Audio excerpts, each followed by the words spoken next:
Hi, welcome to the cheat sheet. Today we're outside because we finally have some good weather and not being indoors is great. Today I'm going to look at old wines and the aging process. So first, why do you want to age wine? Wine tastes better with age because of a complex chemical reaction occurring among sugars, acids, and substances like the tannins, known as phenolic compounds. Tannins found in the stems, seeds, and skins of the grapes give the wine a dry texture. When a wine is young, its tannins give it a bitter and astringent flavor. In time, the tannins dissipate and cause the body of the wine to develop its own bouquet or aroma and essence. The bouquet improves over time, imparting a smooth, rich flavor. Okay, so now that you know why you want old wine, how to get it. Storage.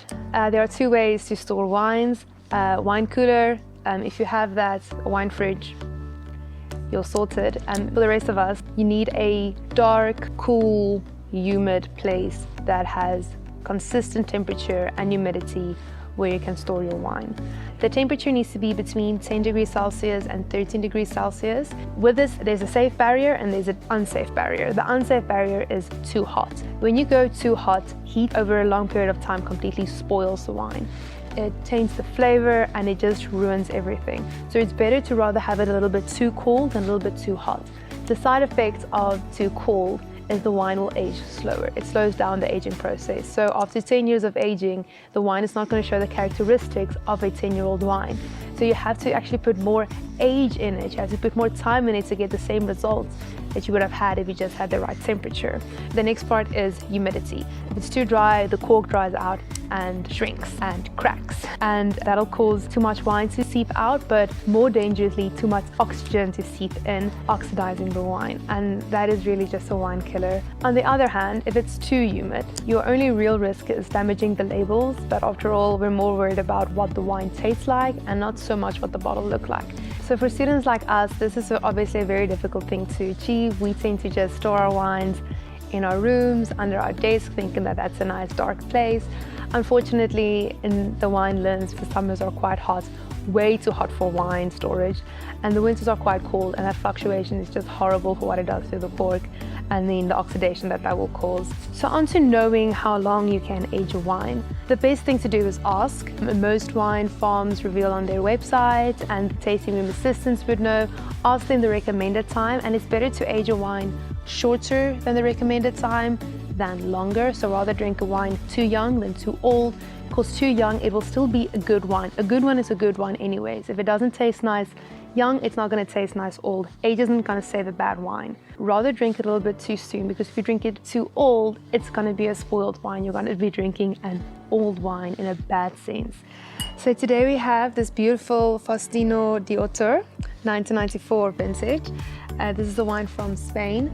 It is a Tempranillo and Graciano blend, which are both Spanish grape varietals. This wine actually really improved with age. Everything about this wine was made to be aged, and looking online I did see how the price increased, what people are willing to pay for it now versus what it was for it then. So now to open it. So if the cork will just not go back in the bottle, which is always a risk, and you'll see now why it wants to do that. So the cork broke the first time we opened it because of how brittle it becomes. And it has these lines that you can see are like completely soaked through with wine. If you see a cork like this seems troublesome, but actually this cork did exactly what it was supposed to do. Sometimes, often wine farms, when they age wines themselves in their own cellars, they will actually recork them after a few years so that when they are bought, you don't have to worry about a cork like this. But I kind of like it. I think it does give it a lot of character. So the reason why we use corks for aging wine, natural cork is still the best for aging a wine. It has a little bit of like teeny tiny cracks in it because it's made of tree bark, which lets the wine seep through a little bit, and the wine keeps it wet, keeps it from cracking. That's why you have to store your wine horizontally, and it also lets in a little bit of air, and that's what helps the wine keep developing over the years and then become this nice aged wine. So the first thing you need to look at is always the cork. The cork will only give you clues as to if the wine is good or not. Ultimately, no matter what the cork reveals to you, what hints it gives you, if the wine smells good and it tastes good, the cork did its job. And this cork most definitely did its job. Okay, so I just poured myself some, and you can see the color, it's a little bit brown, and that immediately worried me a little bit. So if you're swirling it, I think you can probably then see the brown coming through a little bit, and that is definitely from the age, but not from oxidation. This wine is a successful 26-year-old wine and it really is something wonderful. First thing you need to look at with an aged wine is the color. Look for that brown. And then another thing that you find with old wines, and this is not a wine fault, sediment. It occurs naturally over time, that little black stuff in the bottle, in your glass. And then the second thing is smell. You want to look out for certain smells. Smell of oxidation, sweet smells, candyish. I like to describe it as sherry. If I smell sherry, I'm already worried. And this wine definitely has a sweetness to it, but that is also from the wine varietals. That sweet scent just gets improved. As I say, the bouquet improves over time, and that's what this is. On the palate,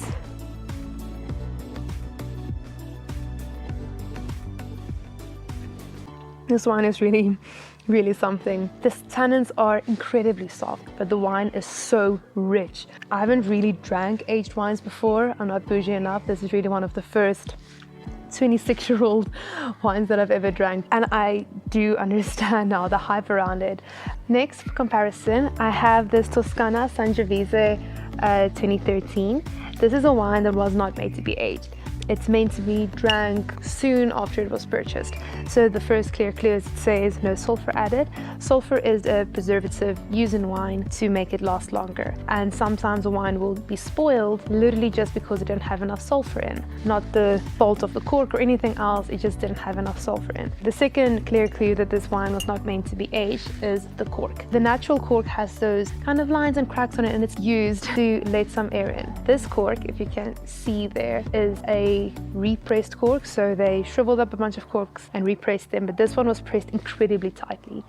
This does not let any oxygen or wine through, and you can really clearly see it by the coloration. The wine did not travel, it stayed there at the very tip.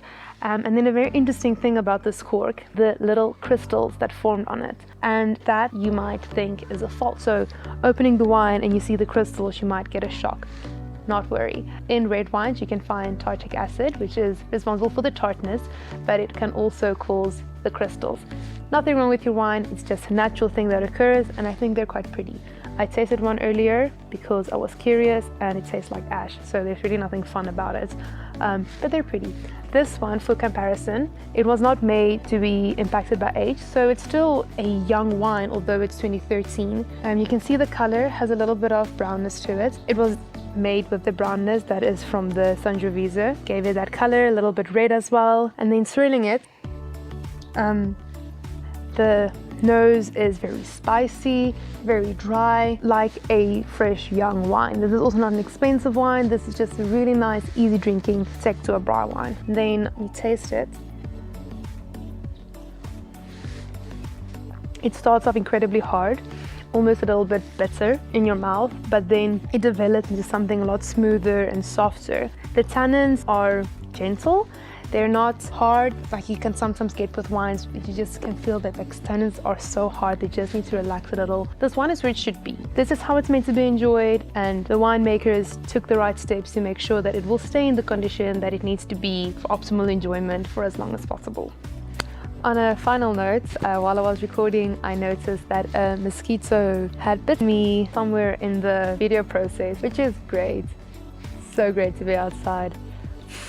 But yeah, hope you enjoyed the sacrifice I have made, because now I can't stop scratching my cheek.